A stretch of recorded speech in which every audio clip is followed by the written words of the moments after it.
Welcome to our quick troubleshooting guide for when your Garmin watch isn't connecting to Garmin Express. Let's dive into some easy fixes to get you back on track.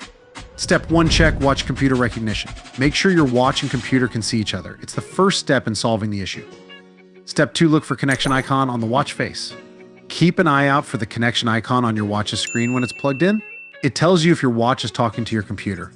Step 3, to verify Mac detects the device. Open Finder. View devices.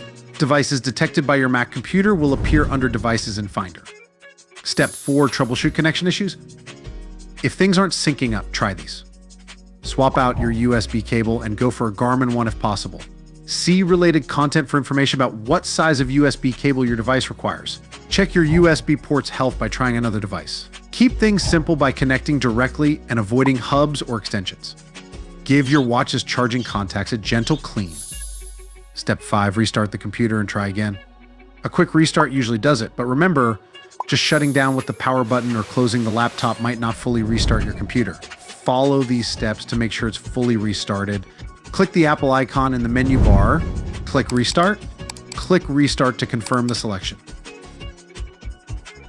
Step 6, address Garmin Express recognition issues. If Garmin Express is being stubborn, close other apps hogging your watch's attention. Update Garmin Express to the latest version. Remove and re-add your watch to Garmin Express. When in doubt, uninstall and reinstall Garmin Express. There you have it. If you need more help, please go to support.garmin.com.